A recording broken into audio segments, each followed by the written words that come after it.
Welcome to Smashterpieces, a casual walk through the history of the Super Smash Bros. Ultimate roster. My name is Joe. And my name is Matt.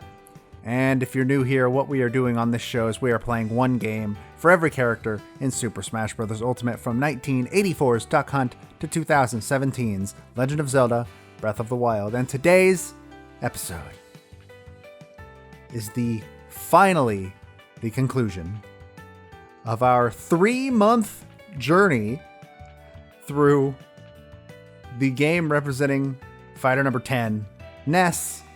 It is the 1994 Super Nintendo game, Earthbound. We're done! So since May, what we've been doing on the show is we've been playing one game for a fighter in the Super Smash Bros. Ultimate roster. Oh, God, it's been an ordeal. Because just like outside events, all sorts of crap, just everything happened at once. And so through partially no fault of our own, this game took forever. Longer than it really needed to be perfectly honest. On both ends. And we'd have points where we'd go like 3 weeks without playing any Earthbound because we were just too goddamn busy. And we also didn't really have like a set schedule that we stuck to either. Yeah, I think setting that up at near the end of this game really, really helped. And we should have done it a lot earlier. We should have, but now we have it for when we get to the next big RPG in 2 games. Well, Final Fantasy is going to be a game that's twice as long, and I expect it to take as much real time to get through. I expect it to take half the time it took us to get through Earthbound, to be perfectly honest. No, I think, I don't know. That's going to be interesting to see. But we're here to talk about the end of Earthbound. This is part 4 of our discussion. If you are starting here, don't go back to part 1 at the very least. Because this is part 4. Remind me where we were at our last part. Because that was a month ago. The last part technically was mostly just the Foreside and Moonside stuff. So this one would be from Scaraba to the end. So here we went to Scaraba, we went to the Deep Darkness, Lost Underworld, and then fought Giygas. So that's the order of events that we went through for this stretch. And so honestly, let's just go in order, I guess. There's really not much in detail to talk about. Like, we met the most important character in Earthbound, Dungeon Man. He is the most important character. I will not hear otherwise. Dungeon Man's pretty fun. I like him. So the thing that bums me out about Dungeon Man is that you get him in your party, and he's first off, he's incredibly strong. So that's like a great place to grind for experience. One problem with grinding for experience there. This game shows off its biggest hobby once again and takes away one of your goddamn party members right before. Well, it had to make room for Dungeon Man. That's actually probably exactly what it is. No, it's not. That's not how it works. You can have teddy bears in your party when Pooh's there. Yeah, but the teddy bears don't attack. So they functionally work the same way. But like, I love having him and his giant ass body walking around with you in the desert. But that part's so short. Like, you walk up to those trees and without warning, you're just done with Dungeon Man time. I mean, that's part of the joke. Yeah. And it's a funny joke. I think I agree with that. My favorite joke, actually, in the entire game happens in Dungeon Man, which is when you're right in front of a rope, the rope that is the last one you got to climb to get to the top. The sign that says, "You made it." There's a sign ahead that says that, and then you climb that rope, and there's in fact a sign that says, "You made it." And for some reason, that just fucking killed me. I love it. It's great. It's super good. Again, the writing in this game is so good. I don't know if there's much else to really say about any of that. I will say that this stretch did include my least favorite enemy in the entire game, and that's the teleporting starmen. Those suck. They could have been more difficult, I guess. They were okay. I just hate. I had like at least 2 or 3 instances where they teleported and then got a back attack on me, and there's nothing I could do about it. I think the walkthrough like said that there was a way to predict where they're gonna go, but I didn't. I don't read. Reading's for nerds, so I never bothered with it. I also don't think I bothered with learning that either. And that dungeon's short. It kind of sucks that that's the only place to get Pooh's only weapon in the game. Which, that's another thing, is this game's really big on, like, 1 out of 128 drops. That's a weird thing that comes from using a walkthrough, is that you can see just how absurd the drop rate is for certain stuff. And, like, some of that stuff, it should be absurd. Like, we're talking those characters' strongest weapons in the game. I'm gonna toss out a hot take. Pooh sucks. You have a big problem with Pooh, and you have to explain it to them. I know why, and I think I agree with you, but you got to explain this. Well, number one, he's underwhelming in gameplay. That's just the thing that I'm not a fan of. Number two, you could remove him from the story and change absolutely nothing. The section where that he does in Dalam before he joins the party is the only time in the entire game that he does anything worthwhile. And then he just walks into the party. He's not, like, connected to the party in any way. Like, the way that they introduce Jeff is Ness and Paula are stuck somewhere, and Paula telepathically reaches out. And Jeff hears the call and comes to find them. And that's cool. I like that. Who just shows up while you're sitting in a food truck? You ate a magic cake. You had a hallucination about his adventures through Dalam, and then he showed up. And then he leaves.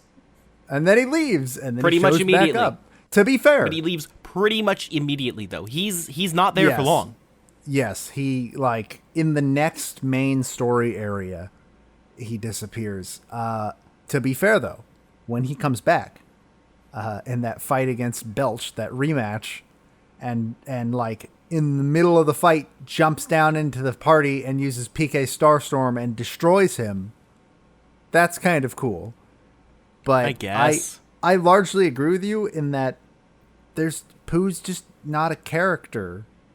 There's nothing really interesting about him. He's cool in design and in concept, but he doesn't do anything. And he comes so far at the end of the game.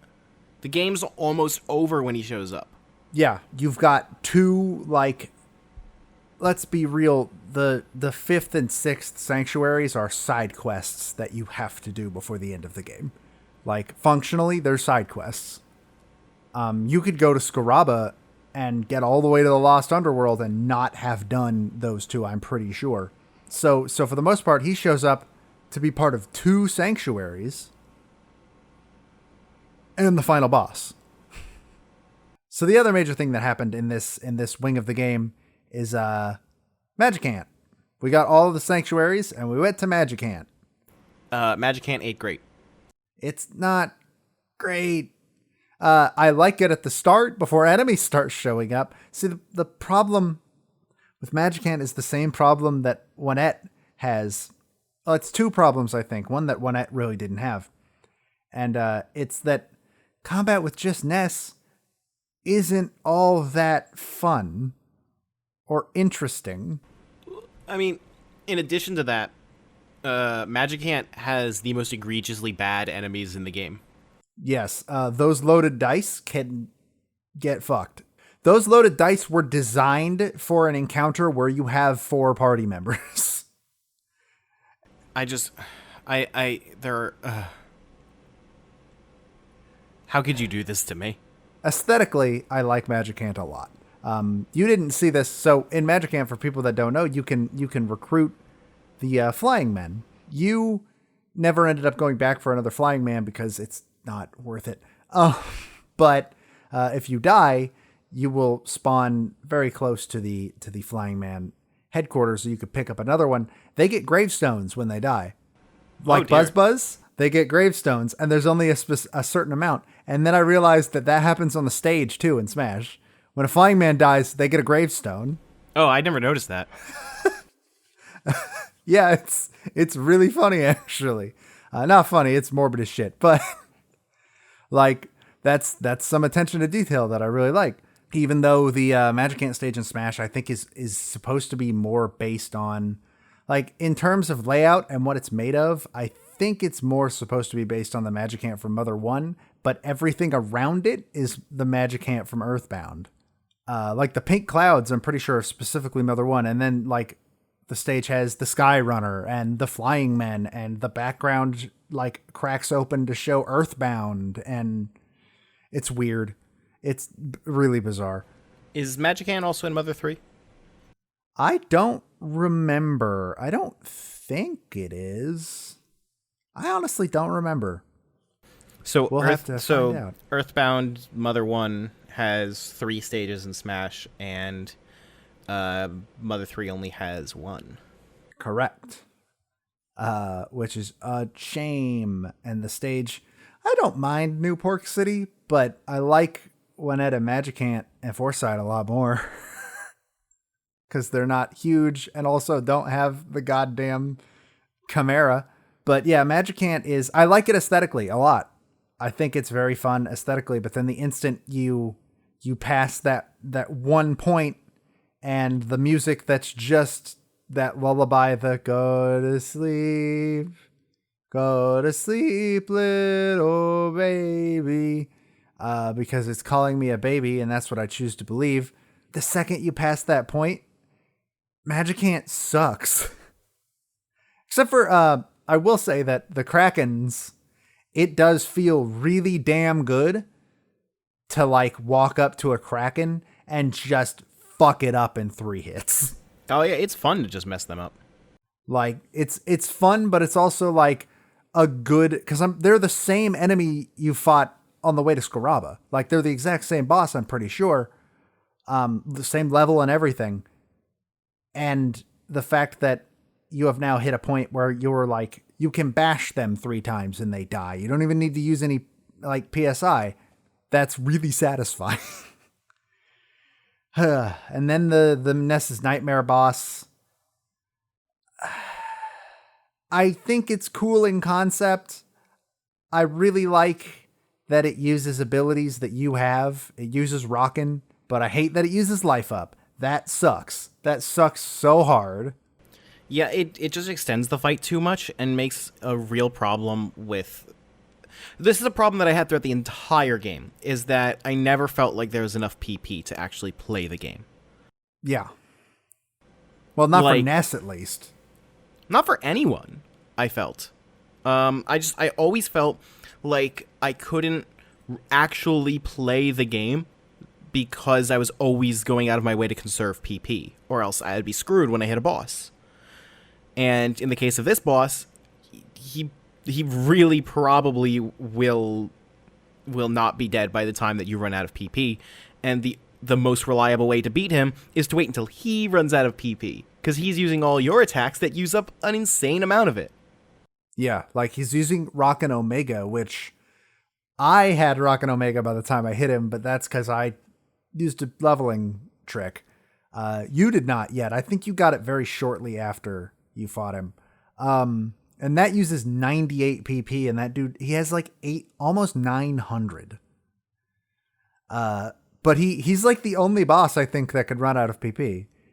The reason that the PP thing is so egregious is because there's nowhere you can just buy PP restoring items. And every PP restoring item in the game, besides like the magic truffle, which there's like one of ever, it only restores like 20. The brain food lunch does 50, but that's still not a huge amount. I keep forgetting that the brain food lunch does restore PP, but again, yeah, that's not a lot. Because, like, especially for Ness, like, if you want to do real damage with Ness's PSI stuff, like that's one brain food lunch's worth of PP. Yeah, Rockin' Gamma is like a full 50 PP, and then Omega again is almost 100 PP. And granted, it's the strongest attack in the game, so it should be expensive to use, but at the same time, like, Ness either uses that or he's just healing. I mean, also look at PK Freeze on Paula. Like, the better PK Freeze is use 15-20 PP. That's a brain food lunch per battle. Yeah. I never really had a problem with Paula running out of PP, though. I don't think. Pooh, for sure, ran out of PP fucking constantly. More than Ness, even. But Paula seemed to do pretty good on my end, and that I think that points to the main problem. And don't even get me started on Jeff's PP. Yeah, God, Jeff. Why do you keep running out of PP, man?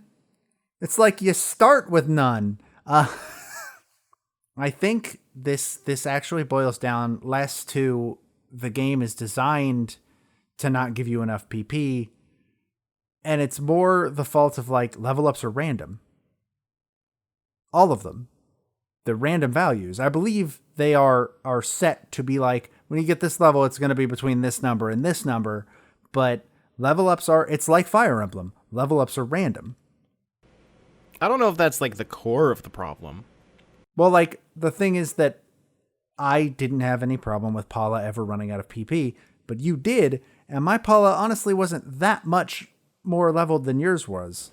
Although bringing up the random level up thing, it's interesting that you compare it to Fire Emblem specifically, because in Fire Emblem, like, I'm on my third playthrough of Three Houses as we speak. And in all of my playthroughs so far, someone just became useless because they got bad level ups. But in Fire Emblem, your army has 20 people. If someone gets really bad level ups and it just cripples them, you just bench them and replace them with someone else. Meanwhile, in Earthbound, you're stuck with Paula. Yeah, in Earthbound, if someone gets bad level ups, oh well. Like that's your party. You get over it. Work with it. Speaking of level ups, though, the big level up that you get after beating Ness's Nightmare is pretty interesting, I think. That's an interesting way of doing it. Because it gives you like 350 PP. Like, just throws it at you. And that's when I start to feel like Ness has a playable amount of PP. Like, and that's right before the final boss. Like, compare it to SP in Persona, which is also a very limited resource. You can't have more than there's basically no SP restoring items that are freely available in Persona. But by the end of the game, you have like 700 SP. Yeah. And attacks in Persona use relatively the same amount of SP as attacks in Earthbound use PP. Mm-hmm. I would say that's correct. And even then, like, I wouldn't say there's any character in a Persona game that is straight up useless once they run out of SP.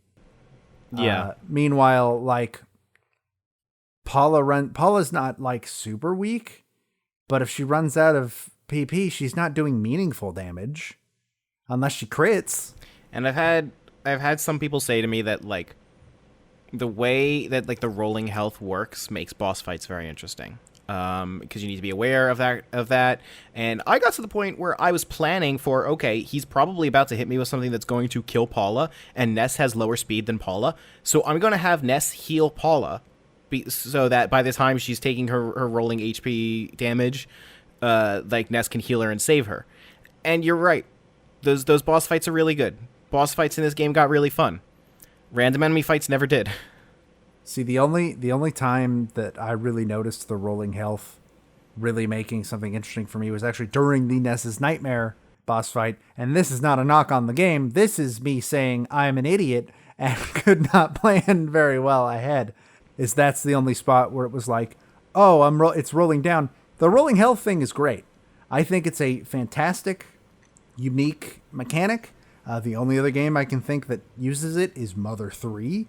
And does Mother 1 use rolling health? I don't remember. I have no idea. It does. I assume it does. And it's a very unique mechanic that makes fighting, like, if you're thinking strategically, it makes them much more interesting. I'm not very good at thinking strategically. That's not the game's fault. That's on me. But yeah, I find that very interesting. I also, another thing about this stretch that I wanted to give brief mention to is going back to Onette and going to get the shard of the meteorite. I think that part is cool on paper, but they don't do enough with it, if that makes sense. Yeah, you just kind of go there and climb up the mountain, and then there you go, you're good. And then you leave. And it's still like kind of a cool, oh, we've gone full circle moment. But that's kind of all it is. There's not even a boss there. It would have been interesting to stop, like, be able to stop in and see more people, too, to like see how things have changed, especially Pokey's family, for example. Yeah, the only house you can go into is Ness's house, and obviously that's because Ness's mom is a free heal, and they couldn't take that away, because the enemies in that section are still pretty strong. But yeah, I just wish there was more to it, because as it is, it's just a fetch quest, and that was a little bit disappointing, personally for me. From there, I think we can, unless you have anything else pre the fight. Oh, I do have one thing. Screw how there's nowhere in this game that doesn't have enemy encounters. Going to Summers to like buy the plush teddy bears and having fights like in a town like that, I just hate it.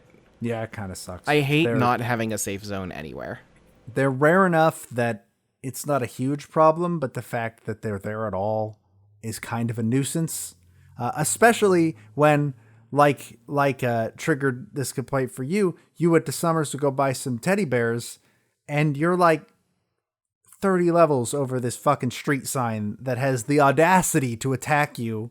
It's doing 1 damage to Pooh. You kill it in 1 hit. Why is it not running away? A lot of the other enemies in the game run away when you get too strong.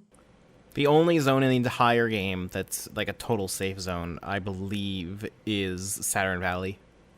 Scoraba, I don't think there's any enemies in town either, but those I think might be the only. Tenda Village too, but that's a little bit different. So, the fight with the big bad Giygas. I want to point something out. Something that's actually been on my mind a lot since we fought this boss. Since I fought this boss, at least. This is obviously like the most famous part of Earthbound. Like, even you, knowing nothing else about Earthbound, knew about Giygas and knew how the fight goes, because I knew the entire fight. Yeah, it's just one of the most famous final bosses in video game history. The thing that I find the most fascinating about Giygas is that he is so explicitly designed to work on the technology he is being displayed on. He's so explicitly designed to be viewed on a CRT that it's actually kind of a shame. I think he loses something being on an HD screen. Not anything substantial, but I think he loses a little bit being on modern televisions, because like, think of the visual effects and stuff that he uses. That shit was designed for a CRT. I feel like I can definitely see how being a kid playing this game in 94 or 95 or sometime when CRTs were still the most common type of TV that you'd see, I can definitely see how this would make an impact with some kids, because like the static effect when you beat him, that's meant to make it look like your TV's screwing up, and that it doesn't have the same effect when it's only taking up a part of your screen because you have an HD television and it's not in widescreen because this game wasn't made for widescreen. Is what I'm saying making any sense at all? I guess. Like, I understand what you're saying. I just can't really imagine like what specifically you're referring to for the most part. I feel like he was designed to look cool specifically on a CRT television. And I kind of lump him with like the sanity effects in Eternal Darkness, or the sort of little glitches that Psychomantis does. And the fact that like you go play those games again on modern televisions and they just don't have the same impact that they would have back then. I don't know how to explain it, but he feels like he is. It's just super cool that he feels like he was designed for the technology that would have been displaying him in 1994. More so than a lot of other things that I can think of. Yeah. I don't know, man. I don't know. Made sense to me. Yeah.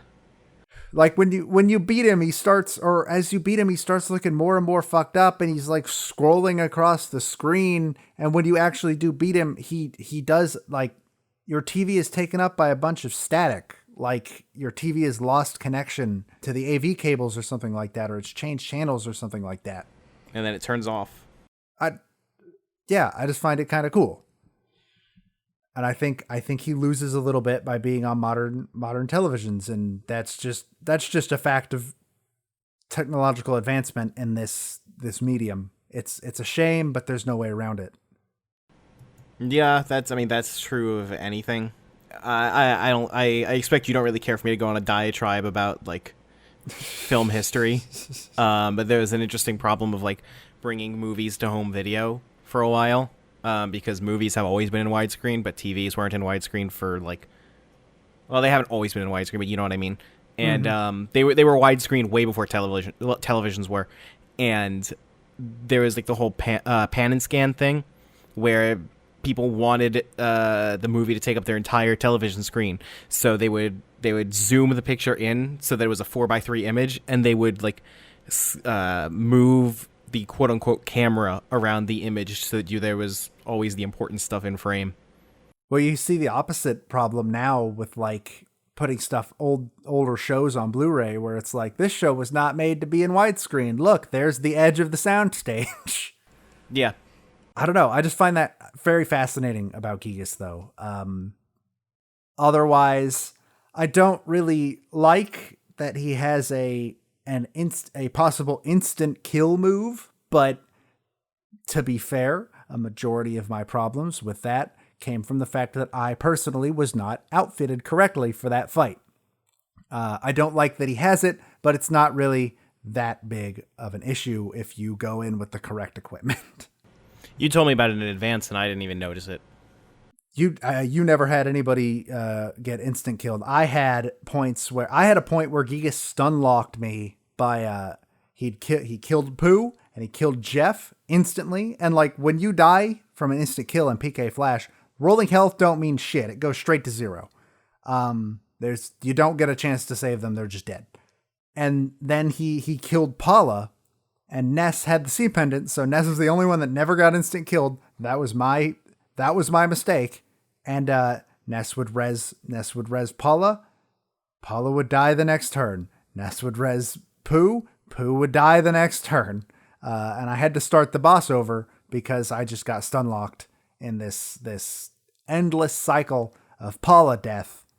And it was all on me, but it was still kind of frustrating. But overall, like, to be honest, he's not a hard boss. No, he's more of a cutscene, to be honest. I think the Nightmare is supposed to be the real final boss, and this is the Nightmare is the de facto final boss. Yeah, I agree with that. He's a set piece, basically. And honestly, I kind of like it when games do that. I like it when a game has a battle before the final boss that is a more difficult fight, and then the final boss itself is a cathartic story moment. Mm-hmm. I think I agree with that. And like, obviously the method of beating him through the praying. Yeah, it's cool. It's very, very cool. I do like, cause you were like, so will I know to start praying? I was like, you'll know when the praying is supposed to start, because Pokey basically just comes on screen and says, all right, now's the time. Well, and I mean, to be fair, if you don't know about that, then it's a cryptic hint for something that you're still probably not going to figure out on your own.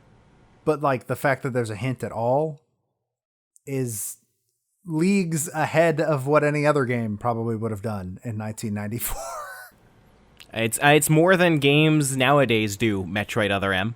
Yeah. Oh God, I remember that. God, that one's really bad. Cut short tangent about Metroid Other M. Remember when it taught you how to use that power at the beginning of the game and then didn't expect you to use it again until literally the last boss? Me too. So I think Giygas is a cool boss fight. And I agree. He's more of an atmospheric set piece sort of than he is a boss. I'm surprised you knew about the robot thing, but then again, I'm not that It's because whenever, like, surprised. if you ever go back and watch the Giygas fight on YouTube, you always see the robots. So That's fair. I like at one point I looked up what's this about because it's very conspicuous and I just wanted to know what was up with it. But if you've ever seen the Giygas fight on YouTube, it's impossible not to know about the robots. And My TV didn't know about it though. your TV didn't know about it. It wanted to tell you about some cool television shows you could have watched. If you can avoid it, never ever buy a smart TV. I still don't understand what triggered it. Was it the buzzsaw sound? The I don't drill know, sounds? Like, what? What? I don't know. Weird. That sequence is kind of fucked up, though. I will admit that it is a quite sudden change of tone. Oh yeah. And it's kind of weird. Like the resolution to the game is physically removed from the characters that you've been playing as so far. I've always thought that was a little weird. And I'm not saying it's bad, but it's just unusual. I mean, unusual is how I would describe the entirety of Earthbound, to be fair. Yeah. This with how weird this game has been, how long it's taken us to play it, this has been, 2019 bizarre summer. Yeah, basically. So, there's also the end game. Apparently, I will say it's a shame, but like by the time we both got to the end game, neither of us cared anymore. We just wanted to be done. But So you might say, well, when you're playing a game for a podcast like this is the downside of it. You're going to be rushing through it. And no, this game took us 3 months. I just didn't care. The only character I cared about, that I wanted to see, was Frankie, and you can't see him. He's not there. I think he was in the pizza shop, but I'm not sure. I didn't go see him. I went and talked to Ness's mom because she has some unique dialogue if you go there before you drop off Paula, where she talks about how Ness got himself a cute girlfriend, which is weird because they're 10. I think. I don't know how old they're supposed to be. But That's what parents do, though. Yeah, especially in 94. Who am I kidding? Now. Which I don't condone. I also don't condone. It's weird and creepy. Don't do it. But also, to be fair, though, I believe that is canon. That they are supposed to end up as a couple, which is still weird, but whatever. So she has that unique dialogue, and I wanted to go see if any of that was there. But apparently, like a good chunk of the NPCs throughout the entire game have unique dialogue about the adventure you have just been on, which I'll admit is kind of cool. Thanks for telling me that. I wanted the game to be over. And I think that's really what it boils down to is I don't think this game is all bad. I don't think this game is great. But I definitely can't say I'd ever play it again. Unless I would play it again if it got a remake where they put in some of the improvements that Mother 3 got, and also maybe retuned a little bit of the difficulty. I would like to address the people that tell us that, like, if we hadn't been trying to rush through it for a podcast, we would have probably liked it more. If we hadn't been playing this for a podcast, we wouldn't have been playing it at all. We would have quit. I would have quit before I hit Paula. Like, I didn't like the game very much. And I'm not saying that anybody that does like the game is wrong. You're not. If you enjoy Earthbound, I'm happy for you. And I'm happy that the hangups that I have, you don't have. Because obviously, quite a few people love this game. It's one of the biggest cult classics in the history of games. I can't think of a bigger cult fandom than Earthbound. It's a game that's carried by its writing. You don't hear people praise the combat and with the random enemies. You don't hear people say that. You can praise the bosses. The bosses were really fun. Those are really good. But the minute-to-minute stuff that we hated, no one praises that. For good reason. And honestly, if you're waiting for us to say good things about this franchise, just give it some time. When we get to Mother 3, I have no doubt that we're going to have a much better time with it. I know this for a fact. I love Mother 3. I'm pumped to replay it. So you'll get that. Don't worry. Before we move on, do you know Giygas' deal? Sort of. I watched an LP of Mother 1 a long time ago. I actually think I watched it before I watched the LP of Earthbound back in the days that, unless he still is, I don't know. I never really followed him. I just had these recommended to me. I watched Chugga Conroy's LPs. So Giygas' deal in the original Mother, Earthbound Beginnings, is that he came to Earth and was raised from infancy by a human woman named Maria and her husband George. Or no. They were abducted from Earth and they were raised and then they returned to Earth. But George had stolen the PK powers from Giygas' race. And that was like a big betrayal. And because of that, Giygas' people ordered him to go to Earth and wipe them out, take back the PK powers, stop them from having it. And he did not want to do that because it would be going against his family, he kind of wasn't a big fan of George now, but Maria had done nothing wrong to him and he still cared about her, but he had to put aside his feelings and begin the invasion of Earth. And so 80 years later, the invasion of Earth begins. Giygas attacks Earth and is confronted by Ninten, who is the great-grandson of Maria and George. And do you know what the 8 melodies are? Yes, it's the... Well, I don't know what they are in World. I don't remember. The 8 melodies are a lullaby that Maria once sang to Giygas when he was young. So the reason that the 8 melodies are the key to defeating him in Mother 1 is because the memories of his family overwhelm him and he can't keep fighting and he gives up.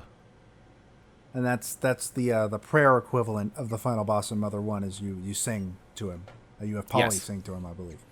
Yes, and as a way of...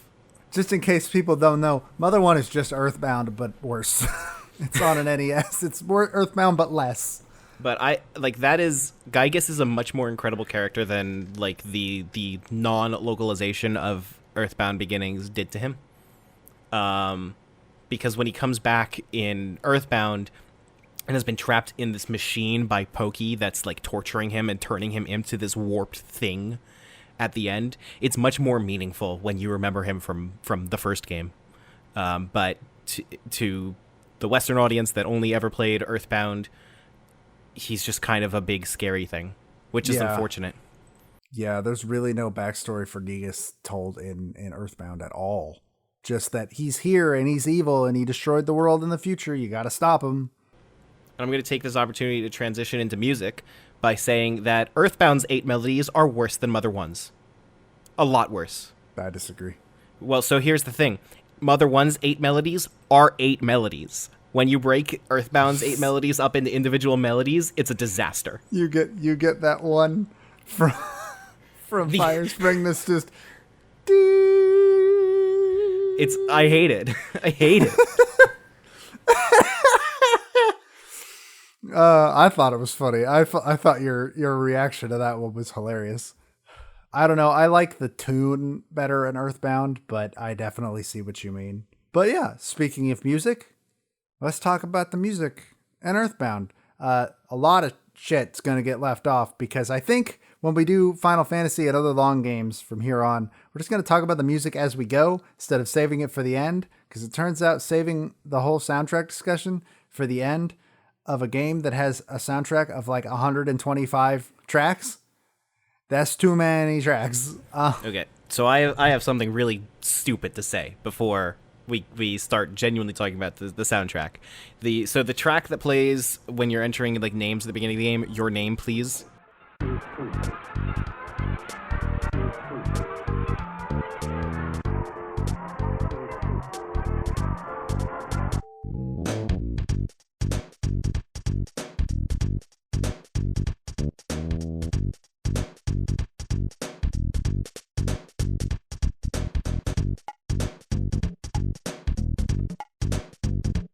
the bass line in that is the exact same as the regular battle music from the Pokemon trading card game on Game Boy.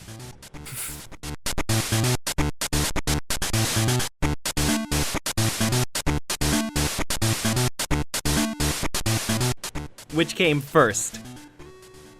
Which came first? Yeah. Who ripped off who?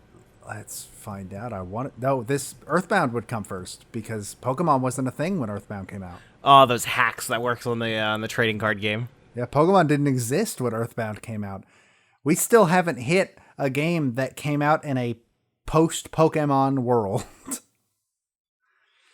Isn't that weird to think about? We're 17 games in. We still haven't hit a point where one of the biggest brands on Earth exists. Yeah, that's kind of interesting. That's so weird. Anyways, I want to open this up with what I think is the best song in the entire game. Buy something, will ya?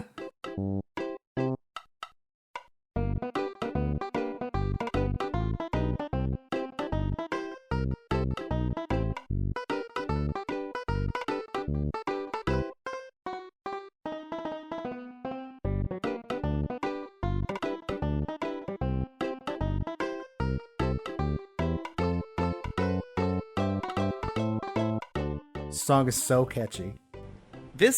Someone told me that this ended up as Humoresque of a Little Dog in Smash, but I don't agree with that. So apparently it is. It's Humoresque of a Little Dog because that's what it's called in Mother 1. And that's the name that Smash used. Yes, it's the same song.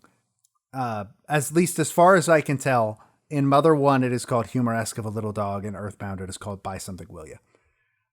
They're the same song, just, Buy Something, Will Ya is a 16-bit song and not instead of 8-bit. So this song is so catchy and I really, really like it. And the Smash remix is so good. I think it's the best Mother song in Smash. I would agree with that. I agree. Fully and wholeheartedly. It still has not been dethroned. That song was introduced in Brawl and it's still, they've had some stuff get close. I like the One-Ette remix, the One-Ette and Winters remix that came in, I think it came in a Wii U. I don't know if this is a hot take, but Brawl had the best soundtrack of the Smash games, and the more recent ones are only perceived of having surpassed it because in addition to the new songs they bring to the table, they have Brawl's soundtrack contained within them. I think that's an unfair comparison just because, of how bigger a scale Brawl was compared to Melee. And there's only so much higher they could go. Yeah, but the later ones didn't even match it in the new music scale. Yeah, but again, there was only so much higher they could go. I don't know. But hit me with another song. Tell me of the musics. The Frankie boss battle's pretty cool. I like that one.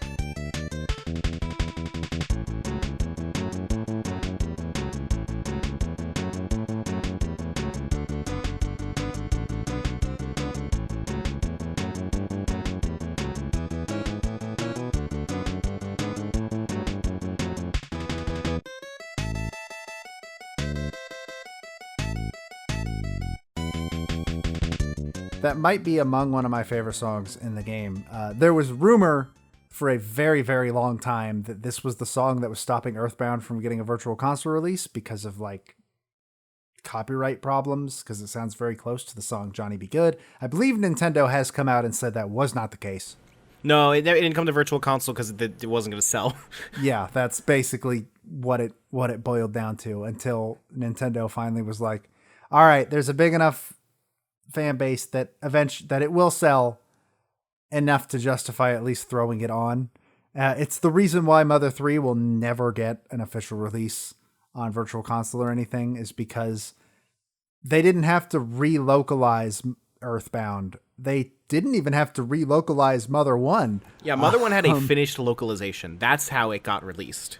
Yeah, Mother 3 never got localized at all, and it just, the money it would cost them to localize that game is just not worth it. Yeah, I believe that if Mother 3, for whatever reason, is ever remade in Japan, we will get it. Yes, but I think that for sure. We will never get it until that happens. Yeah. But the Frankie Battle theme is really good. And you only hear it, I think, one time. You might hear it a second time somewhere in the game, but I don't remember. I think it's just when you're fighting Frankie. I think so too. It's weird. In the original soundtrack download I got for this song, or the soundtrack a long time ago, the song was called Battlin' Frankie Fly, and I like that name a lot. Oh, wow. I also like Battle Against an Unsettling Opponent.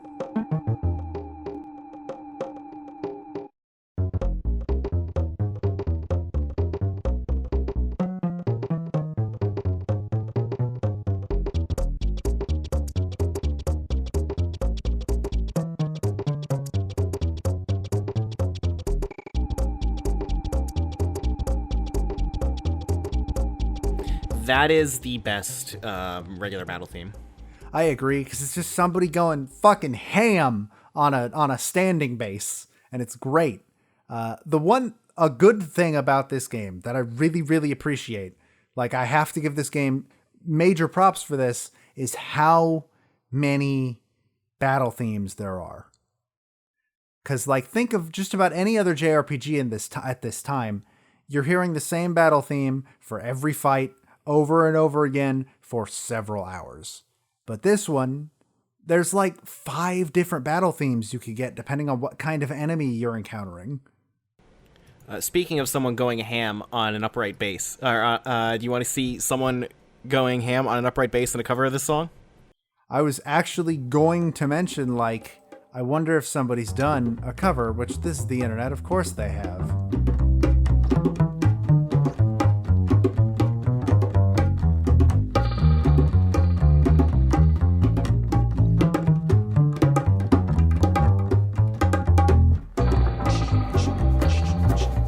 It's from this YouTube channel, the Brothers Nylon, that I found it. A band cover of the Battle Against an Unsettling Opponent. And yeah, there's a guy just going ham on an upright bass. It's really, really good. And so is this song in the original game. But like I said, I just really appreciate the variety of battle themes. Because how many times have you played an RPG and by the end of the game, you're so fucking sick of that random encounter song? Every Pokemon game. Every single one. Some games make it a little easier by giving like different phases of the game, different battle themes. I know Tales games do this pretty well. Pokemon Gen 2 does that. When you enter Kanto, you get a new wild Pokemon theme, and it's the best thing you've ever heard in your life because by that point you are so fucking sick of the Johto wild encounter theme. At least that's the experience I have with something like this. But like in 94, having this many regular fight themes was unheard of. So I have to give props, at least in that regard. Good job, guys. Another song. I have a few songs that only I wanted to include because I don't know. But for some reason, I really like the Scaraba music.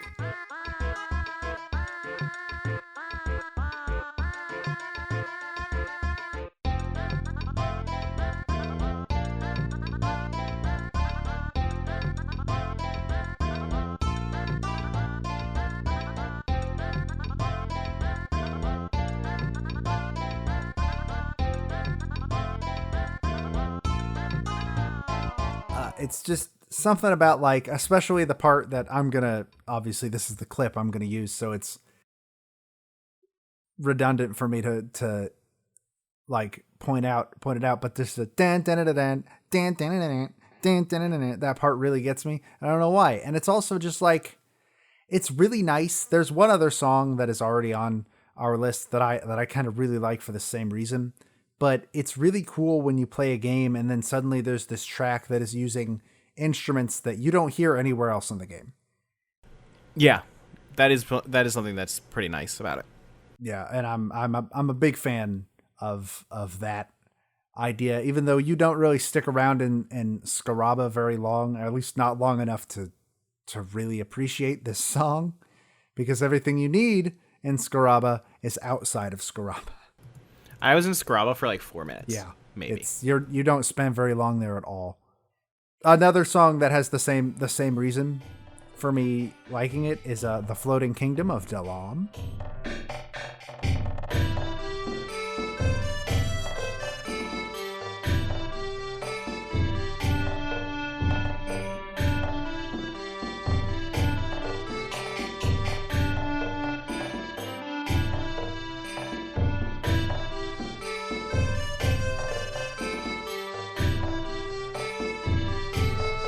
Which again, it's a really interesting, not only is it a very good song, but not only are these instruments that you wouldn't hear in the rest of the game, but these are instruments you didn't tend to hear at all in this era of like games. DeLam is also a jam too. It's a really good song. Mm-hmm. It's a fun piece. I also really like, so I want to give a shout out to this particular part of the game, and that I know that you're not a huge fan of it. And honestly, I think it's all right. But the idea of having the musical performances. Now, I did check. This game does not predate Final Fantasy VI's opera theme or opera scene, but it would have been in development at the same time, and it only came out 4 or 5 months after. So, like, that was something that, like, when Final Fantasy VI did it, it was unlike anything anybody had ever seen. And obviously, none of the musical numbers in this game come anywhere near that. My issue with them in this game is that they are neither of any narrative relevance or particularly interesting to see. Mm-hmm. I would mostly agree with that. I just think the concept of having them in general is interesting, and I also I kind of like the Venus song.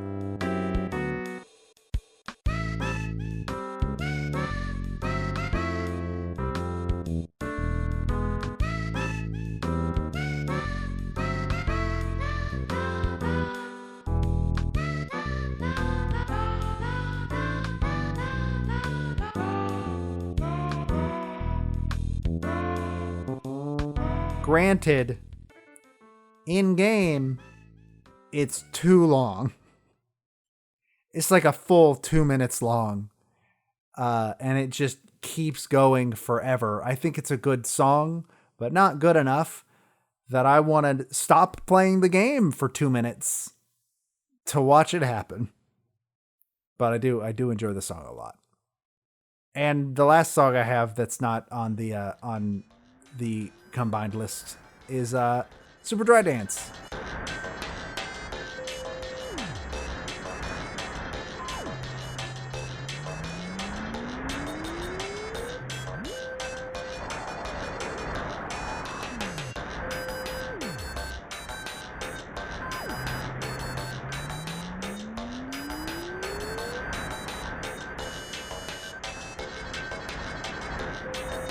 Hey, this one's really cool because it also has like a soundscape integrated into it. And I might highly dislike this part of the game, but this song's a jam. Like, this song's really cool, and it's kind of just, yeah, the soundscape adds like this sort of flavor to it. I don't like how it loops, but that's about my only complaint about it. It's really cool because it sounds like it's a song playing on a car radio that's next to you. Mm-hmm. Like, and like you can hear the wind blowing and everything. It's really good. Yeah, I'm a big fan of that song, and those are all of the 4 unique songs off my list. Hit me with another one of yours. I've talked for too many songs. I liked You've Come Far, Ness. I'm pretty sure that plays like when the big wall of words is like talking to you. I think so. The coffee.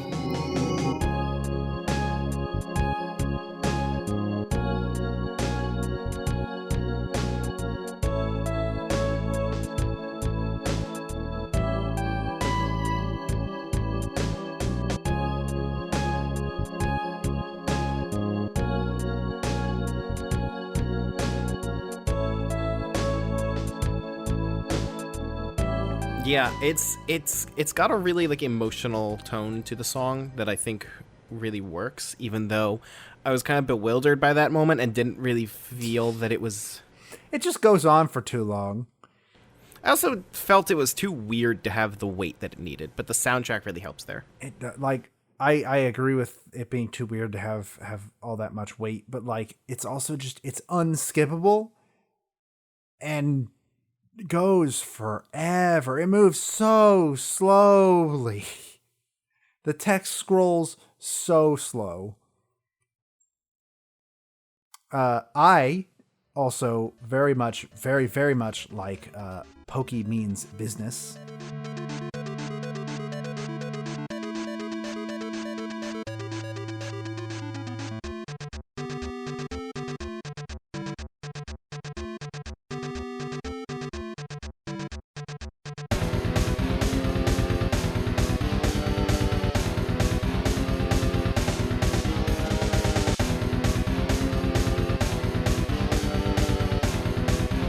This is like the song. This is, And when I was younger, I kind of really hated the part where it goes into like the sort of heavy guitar, but I really appreciate that now because of like the sort of narrative that is in the song. I don't know what the Giygas battle theme in Mother 1 sounds like, but the first section of this song feels like an 8-bit song, and it calls back to Giygas from Mother 1. And then it goes full into the SNES sound chip with this heavy guitar, as that like it feels like it's being corrupted by Pokey, just like Giygas is. Mm-hmm. I agree with that. But I also like want to give a shout out to some of the Giygas music that happens after you've shooed Pokey out of the room, basically.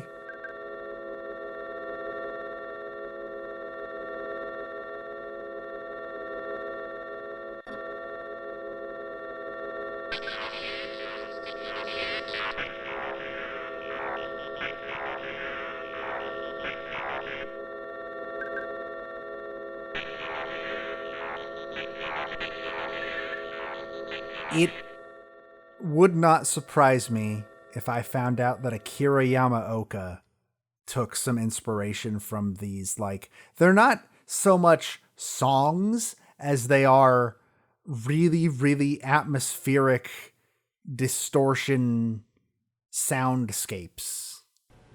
Yeah. And Silent Hill does a lot of it. Reminds me a lot of Silent Hill, and I appreciate when somebody does those well because they're hard to do.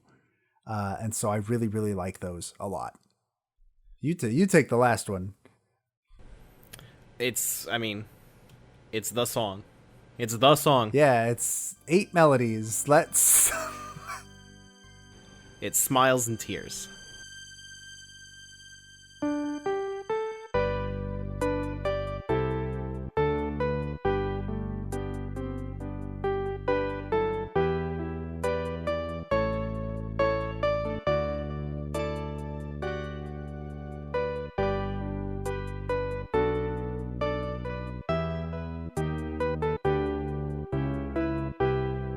Probably among the most iconic ending songs on the SNES, though it has a lot of competition on that.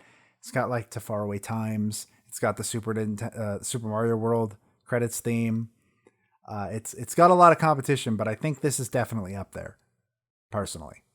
It's technically my dumb joke was right. It's the 8 melodies, if you think about it. Yeah. And it's just a nice... The Smash Brothers version has the better 8 melodies playing alongside them. I do like that. Which actually ends up as a really interesting counter melody. Yeah, I do really like that in the Smash remix, which is what we've been using for the main theme of Earthbound and Smashterpieces.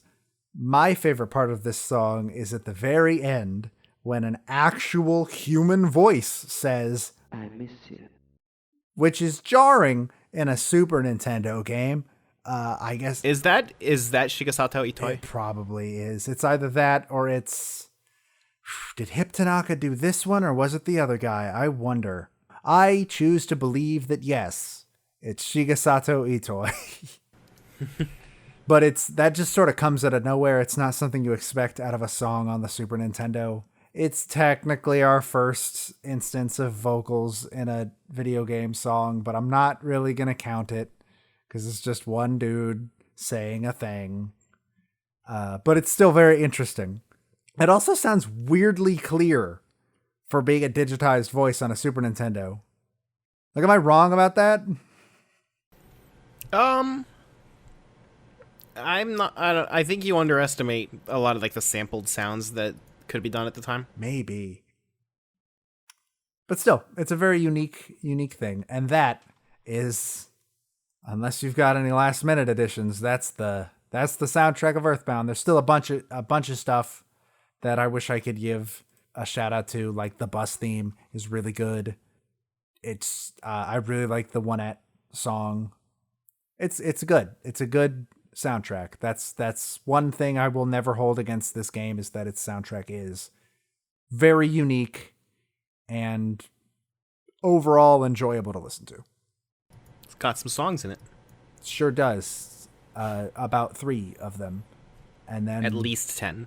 At least, well, let's not get crazy. Uh, is that it? Are we free? Oh, no. Oh, shit. Oh, I just got this note. It's from Pokey, and it says, "See you in Mother 3, motherfuckers." So Not in America. We'll see him in Mother 3 and end it forever. But for now, That's kind of a cool thing, by the way. How at the end of Mother 1, Giygas says, "I'll be back," and Giygas is in Mother 2, severely warped, and at the end of Mother 2, Pokey's like, "I'll be back," and then he's in Mother 3, severely warped. they just expected Mother 3 to come out on the 64 and not on the GBA. And then Mother 3 says, "We're never doing this again. The series is over. Leave me alone." Which, serious respect to Shigesato Itoi for saying the series is over. I told the story that I want to tell. We're not going back to it. Now he has said that he would not be against somebody else taking up the franchise, but to that I say, what would be the point? If don't do that. If Itoi's not involved, I don't care.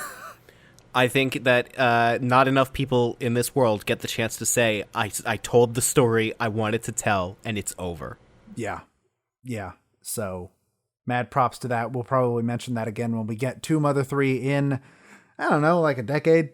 But for now, I think we're done talking about Earthbound. Which means it's time to move on. I don't even know what that sounds like. It sounds like this. Our next game is representing fighter number 36, Diddy Kong. It is the 1994 SNES game. Our final Super Nintendo game, for now. Which is weird. Assuming another character doesn't get announced that has a game on the Super Nintendo. We spent like no time on the Super Nintendo. We did, and we're going to spend a lot of time on the 64, to be perfectly honest. Like, a shocking amount of time. But, to be fair, like, when it comes to a lot of the characters in Smash, they've just got better options off of the Super Nintendo. Sorry, I derailed your game intro. No, it's fine. It is the 1994 Super Nintendo game, Donkey Kong Country. I like this game. I grew up watching my uncle play the first 3 Donkey Kong Country games. You've never played them at all. Nope. Not at all. I find very interesting. I played Returns and Tropical Freeze. So here's the thing. I don't think you're going to find them that special because they're just platformers. The thing that made them special back in the day was the graphics, and that's not so special anymore. It's still kind of special, like how... I mean, no game ever did it quite as well as this game did. Well, so Rare's technology that let them sort of take 3D models and then digitize them and turn them into sprites was the technology that got Nintendo's attention back in the day. They showed off this technology and Nintendo was like, all right, so you're going to make games for us now. Here's a list of our properties. Pick one. And they picked Donkey Kong. Fun fact about Diddy Kong himself, he was actually supposed to be Donkey Kong Jr. But they wanted to redesign him to be like Donkey Kong Jr. got older. He's a teenager now. He's this character. And Miyamoto said, no. You use the original character. You use the original design, or you make a new character. And they liked the design enough that they were like, all right, he's Diddy Kong now. And I think that was the right decision. Canonically, Donkey Kong Jr. is Donkey Kong. Now it is. I don't think that was the plan from the start. But yes, canonically, Donkey Kong Jr. grew up to be Donkey Kong.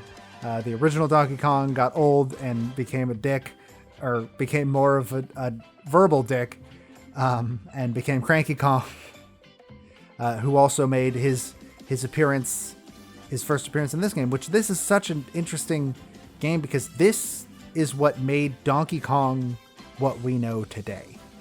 And it wasn't even made by Nintendo. Yeah, he was a very different character before Donkey Kong Country, and now like this game's portrayal of Donkey Kong just became what we know. This is one of 5 American-made or Western-made games. I forgot. This is not American.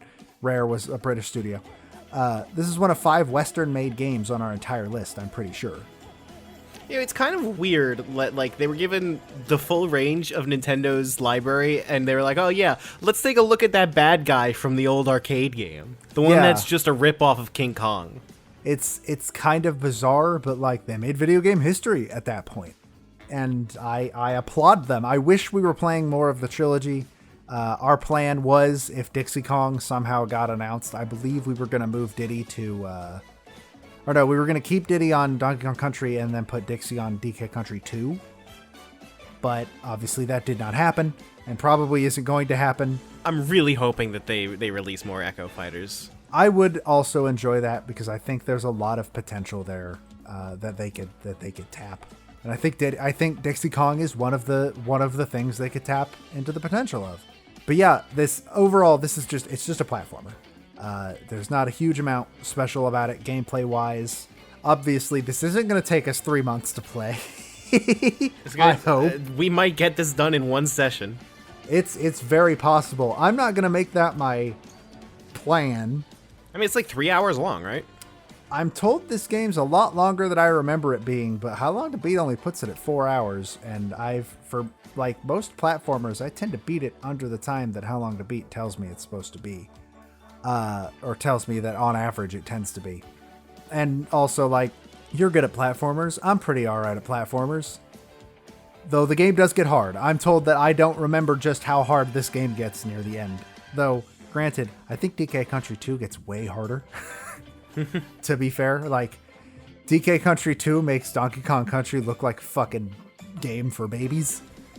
If it's half as good as Returns and Tropical Freeze are, then I'll be fine. I'm gonna rip that Band-Aid off, bud. It's not. Half as good, not as good. Half as good.